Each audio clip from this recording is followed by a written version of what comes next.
पीले दांत वाली बहू। रंजना कभी ब्रश नहीं करती थी। उसे कितनी बार उसके माँ बाप ने डांटा, लेकिन उसका कोई असर उस पर होता ही नहीं था, जिस कारण से उसके दांत पीले पीले हो जाते हैं। शादी के बाद। अरे बहू, वैसे तो तुझ में कोई कमी नहीं है, पर तेरे दांत इतने पीले कैसे हैं बेटा? कैसे मतलब? कोई सर्जरी थोड़ी ना कराइए। वो तो क्या नाम, मैं ब्रश नहीं करती थी तो पीले हो गए। अब क्या करूं? आप कहें तो लाल करवा लूं या फिर काले? यार ये क्या है, क्यों माँ से लड़ रही हो? लड़ रही हूँ? अरे मैं लड़ रही हूँ या ये बोल रही है कि दांत पीले हैं, पीले। अरे तपस्या थोड़ी ना की है इन्हें पीले करने के लिए। बकायदा ब्रश नहीं किया है 20 साल तक, तब जाकर। छी, कैसी बात कर रही हो? ये उस वक्त तो पीले नहीं थे जब हम लोग तुम्हें देखने आए थे। अरे तब साफ करवा लिया होगा डेंटिस्ट के पास जाकर।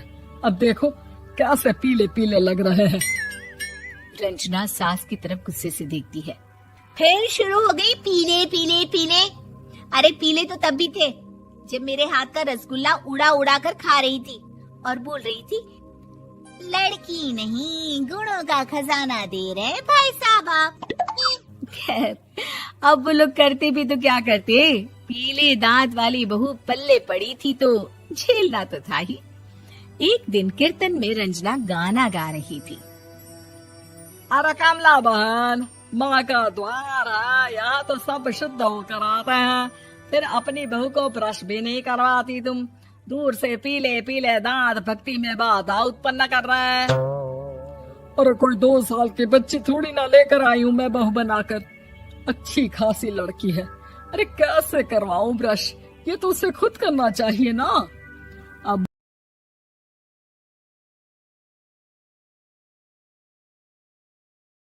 सास बहू को लेकर घर आ जाती है, लेकिन सोच लेती है कि अब इसे लेकर कहीं नहीं जाएगी। अगले रोज बहू कहती है, अरे क्या हो गया, मंदिर नहीं जाना क्या? कीर्तन का वक्त हो रहा है। मेरी मधुर वाणी से कान्हा जी जागते हैं और सोते हैं। आप तो जानती है ना उनकी भक्ति में कितना मन लगता है मेरा। वो क्या है ना, तबीयत ठीक नहीं लग रही है मेरी, आराम करूंगी मैं। तबीयत ठीक नहीं लग रही? अभी तो मिथुन के गाने पर नाच रही थी आप, और अब बोल रही है कि तबीयत ठीक नहीं लग रही। अरे भक्ति में मन लगा लो सासू माँ, ऊपर जाना है, क्या मुंह दिखाओगी आप? हाँ? सास को बहू की बात पर गुस्सा आ जाता है। मैं क्या मुंह दिखाऊंगी, इसकी चिंता तो ना कर, समझी? अपने मुंह की चिंता कर, जो ये पीले पीले दांत लेकर हर जगह पहुंच जाती है। पता है लोग कितना मजाक बनाते हैं। ना जी ना, मैं नहीं जाना कहीं तेरे साथ। तो ये बात है। कोई ना, मत जाओ, मैं अपने कमरे में ही बैठकर भक्ति कर लूंगी। ऊपर वाला दांत थोड़ी ना देखता है, मन देखता है, भावना देखता है। और अरे बस बस, तू सब कुछ दिखा, बस ये सफेद चमकदार दांत ना दिखाना किसी को, है? जा यहाँ से। बहू को सास की बात का कोई फर्क नहीं पड़ता। वो तो जैसी थी वैसी ही रह जाती है। सुबह नहाकर किचन में खाना बनाना, फिर खाना खाना, कीर्तन भजन करना और सो जाना।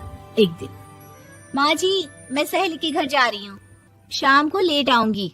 हाँ हाँ, तो जाना, मैंने कौन सा तेरी आरती करनी है घर पर बैठकर। रंजना सहेली के घर जाती है, जहाँ वो पार्टी में जाने की तैयारी कर रही होती है। अरे शिखा, कहाँ जाने की तैयारी कर रही है? मैं गलत वक्त पर आ गई क्या? अरे नहीं यार, उल्टा सही वक्त पर आ गया। मैंने ये साड़ी और ज्वेलरी निकाली है यार, शाम को इनके ऑफिस की एक पार्टी में जाना है। बताना कैसा लग रहा है ये सब? नहीं यार, इस ड्रेस के साथ तो वो वाली ज्वेलरी अच्छी लगेगी। हाँ हाँ सही बोल रही है, मैंने ध्यान ही नहीं दिया। वैसे तो हमेशा से मस्त फैशन सेंस रखती है। तो बड़ा जाती होगी ना पति के साथ पार्टी में। रंजना कुछ नहीं बोलती, बस सोचती है कि यार काश ये बात सही हो जाती, पर मैं क्यों नहीं जाती पार्टी में? क्या इन लोगों की कोई पार्टी होती नहीं होगी? रंजना घर आती है और रात में पति से सवाल करती है, एक बात बताइए, आप मुझे किसी पार्टी में क्यों नहीं ले जाते? क्या आपके यहाँ ऑफिस में पार्टी नहीं होती? पति बेचारा क्या कहता कि दांत पीले हैं तुम्हारे इसलिए। अरे कोई पार्टी होती नहीं हम लोगों के ऑफिस में, तो कहाँ से लेकर जाऊं? और मार्केट, मॉल, कहीं वीकेंड घूमना, कहीं तो। अरे यार सारे हफ्ते में एक छुट्टी मिलती है, तो सोचता हूँ कि आराम ही कर लूं। क्यों? रंजना मन मार के रह जाती है। पहले कभी सास के साथ मंदिर जाया करती थी, लेकिन वो भी सास ने ले जाना बंद कर दिया। घर बैठी बैठी रंजना बोर हो जाती है। तभी उसे आइडिया आता है और वो मायके जाने का सोचती है। सासू माँ, 2 दिनों के लिए मम्मी के घर जा रही हूँ। अच्छा ठीक है, आराम से जा।